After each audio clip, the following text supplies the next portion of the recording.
প্রিয় বর্ধমান বিশ্ববিদ্যালয়ের বন্ধুরা, welcome to my channel semester suggestion. তো আমি আমার কথা মতো যে সাজেশন ভিডিওটা আপলোড করেছি, দুটো 5 এবং 10-এর দুটো সাজেশন যেটা আপলোড করছি, সেখানে আমি একটা কথা বলেছি যে এই প্রত্যেকটি প্রশ্নের উত্তরগুলি নিয়ে আলোচনা করব। তো সেই মতো আমি এর আগে দুটো প্রশ্নের উত্তর আলোচনা করে দিয়েছি। ওই দুটো প্রশ্ন ভীষণ গুরুত্বপূর্ণ, কাজেই তোমরা যারা এখন ওই দুটো আমার ভিডিও উত্তরটা দেখোনি, তারা চ্যানেলে গিয়ে প্লিজ দেখে নিও। ওই দুটো প্রশ্ন তোমাদের জন্য ভীষণ গুরুত্বপূর্ণ। আজকে আমি 10 নম্বরের জন্য আর একটা প্রশ্ন, যেটা এই বছর পরীক্ষার জন্য অর্থাৎ 2024 পরীক্ষার জন্য, 2024-এর পরীক্ষার জন্য ভীষণ গুরুত্বপূর্ণ 10 নম্বরের, সেই প্রশ্নটা নিয়ে আলোচনা করে দেবো। এবং এখান থেকে তোমরা যদি এটা করে নিও, জ্যোতিরিন্দ্রনাথ ঠাকুর সম্বন্ধে এটা যদি করে নিও, এখান থেকে তোমাদের যে শর্ট কোশ্চেনগুলো এখান থেকেই অনেক পারবে তোমরা। তো এই প্রশ্নটা আরও অনেক অন্যভাবেও দিতে পারে, সেক্ষেত্রে তোমাদের যাতে অসুবিধা না হয়, সেক্ষেত্রে আমি তোমাদেরকে বলে দিচ্ছি তো এই কোশ্চেনটা আরও কীভাবে আসতে পারে। তো আমি দেখো, প্রথমে একটা লিখে দিয়েছি, প্রথম স্বদেশ চেতনার প্রকাশ লক্ষ্য করা যায় কোন নাট্যকারের হাতে, তার নাট্য প্রতিভার সম্পর্কে আলোচনা করুন। তোমাদের সুবিধাতে আমি আরেকবার পড়তেছি, প্রথম স্বদেশ চেতনার প্রকাশ লক্ষ্য করা যায় কোন নাট্যকারের হাতে, তার নাট্য প্রতিভার সম্পর্কে আলোচনা করো। এই প্রশ্নটা আরও অন্যভাবে যেভাবে আসতে পারে দেখে নাও। অর্থাৎ জ্যোতিরিন্দ্রনাথ ঠাকুর দিয়ে যায় আসুক, এই প্রশ্নের উত্তরটা লিখে দিলেই হয়ে যাবে। তো দেখো আরেকটা কীভাবে আসতে পারে, ঐতিহাসিক নাটক রচনায় জ্যোতিরিন্দ্রনাথ ঠাকুরের অবদান আলোচনা করুন। অর্থাৎ ঐতিহাসিক নাটক রচনায় যদি জ্যোতিরিন্দ্রনাথ ঠাকুরের অবদান আসে, সেই ক্ষেত্রে এই প্রশ্নের কোশ্চেনের উত্তরটা এটাই হবে। এবং আরও কীভাবে আসতে পারে দেখে নাও, নাট্যকার জ্যোতিরিন্দ্রনাথ ঠাকুরের বিচার করো, অবদান বিচার করো।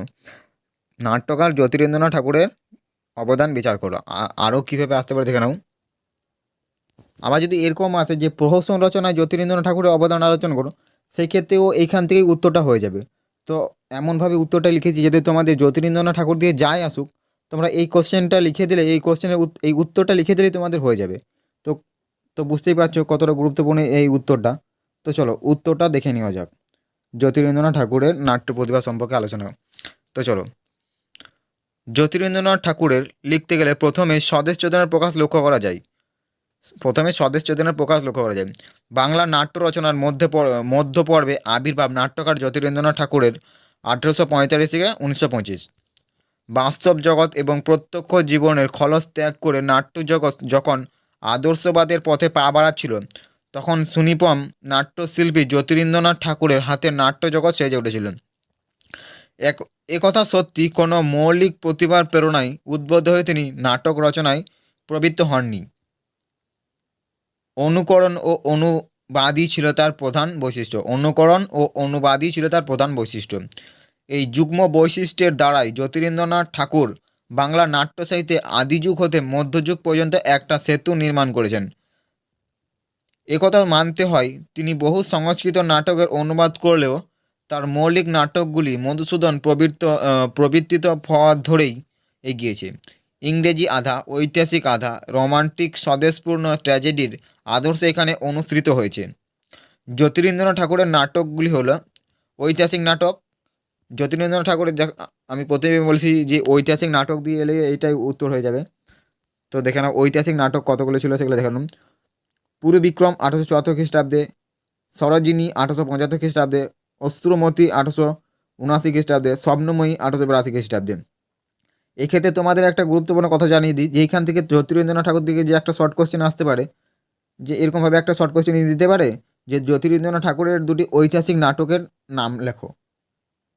তো সেক্ষেত্রে তোমাদের এইখান থেকে দুটো উত্তর হয়ে যাবে, পূর্ব বিক্রম 1874 খ্রিস্টাব্দে, সরোজিনী 1875 খ্রিস্টাব্দে, অশ্রুমতী 1879 খ্রিস্টাব্দে এবং স্বপ্নময়ী 1882 খ্রিস্টাব্দে। সেখান থেকে তোমাদের শর্ট কোশ্চেন হয়ে যাবে এখান থেকেই, বড় কোশ্চেন থেকে। ওই জন্য আমি আগে বড় কোশ্চেনগুলো উত্তরগুলো নিয়ে আলোচনা করে দিচ্ছি, যাতে তোমাদের অনেকটা এগিয়ে থাকে। এবং এরই মাঝে আমি একটা শর্ট কোশ্চেনেরও সাজেশনের উত্তর দিয়ে দেবো, যাতে তোমাদের বাংলাটা পুরোপুরি কমপ্লিট হয়ে যায় এবং তোমরা ভালোভাবে পরীক্ষাটা দিতে পারো।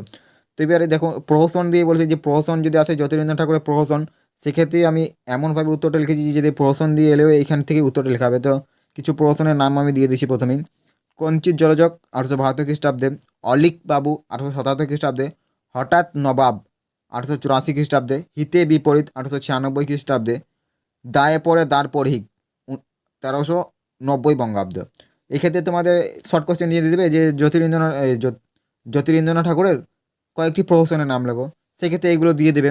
কঞ্চিত জলযোগ 1872 খ্রিস্টাব্দে, অলিকবাবু 1877 খ্রিস্টাব্দে, হঠাৎ নবাব 1884 খ্রিস্টাব্দে, হিতে বিপরীত 1896 খ্রিস্টাব্দে, 1896 খ্রিস্টাব্দে, দায়ে পড়ে দারপরিক 1390 বঙ্গাব্দে, এবং কিছু গীতিনাট্য লিখেছিলেন সেগুলি দেখে নাম। বসন্তলীলা, পূর্ব বসন্ত, ধনভঙ্গ। সেই একই শর্ট কোশ্চেনে দিয়ে দিল যে গীতিনাট্য জ্যোতিরিন্দ্র ঠাকুরের কয়েকটি গীতিনাট্যের নাম লেখো। সেক্ষেত্রে বসন্তলীলা, পূর্ব বসন্ত, ধনভঙ্গ।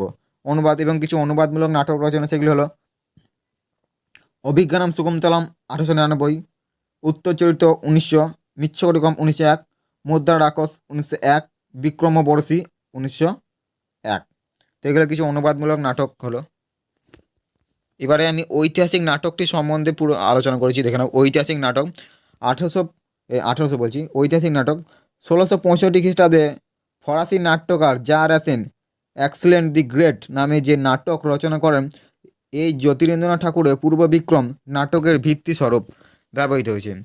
গ্রিক বীর সেকেন্দারের সঙ্গে পুরুষ যুদ্ধ কাহিনী নিয়ে নাটকটি রচিত। এর সঙ্গে যুক্ত হয়েছে ঐলবিলার সঙ্গে পুরুর প্রেম। 19 শতকে দেশাত্মবোধের বাণী প্রচার করে নাটকটি গুরুত্বপূর্ণ ভূমিকা পালন করেছে।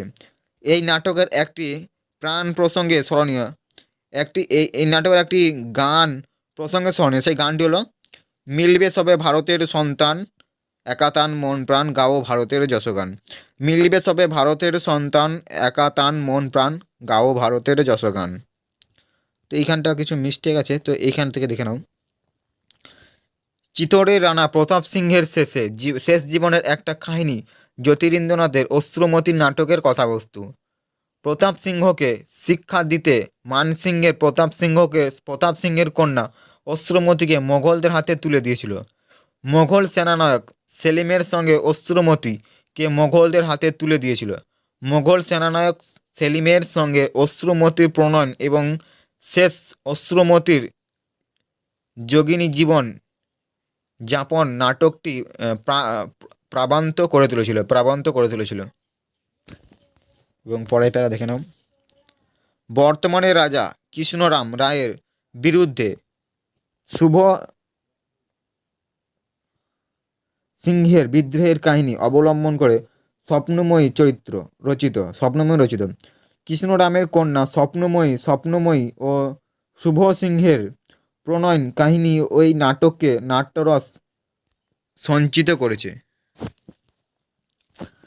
19বিংশ শতাব্দীর শেষ ভাগে হিন্দু মেলা এর ভেতর দিয়ে এই দেশে যে দেশাত্মবোধের উন্মেষ হয়েছিল তা হিন্দু সাম্প্রদায়িকতা থেকে মুক্ত ছিল না। জ্যোতিরিন্দ্রনাথের নাটকগুলি তারই বার্তাবহ। এবং প্রহসন সম্বন্ধে দেখে নাও।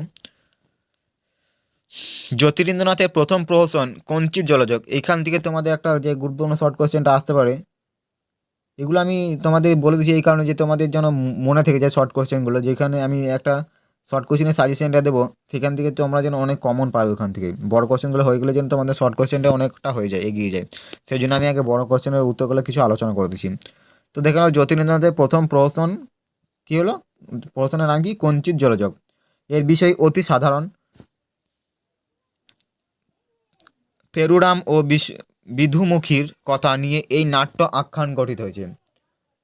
পেরুরাম ও বিধুমুখীর কথা নিয়েই এই নাট্য আখ্যান গঠিত হয়েছে। প্রাক জ্যোতিরিন্দ্রনাথ পর্যায়ের প্রহসনগুলিতে একটি নকশার ছবি থাকতো, তাতে চিত্রের পাশে চিত্র স্থাপন করে সমাজকে তুলে ধরার সুযোগ কম হতো।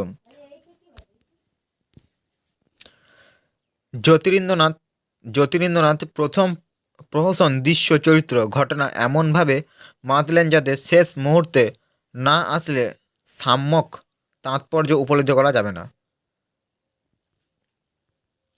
অলিকবাবু প্রহসনের মূল চরিত্র অলিকবাবু। এই প্রহসনের পূর্ণ নাম ছিল এমন কর্ম আর করব না। ঠাকুর বাড়ির নাট্যশালায় রবীন্দ্রনাথ এই প্রহসনে অভিনয় করেন। 19 শতকে এটি ছিল শ্রেষ্ঠ প্রহসন।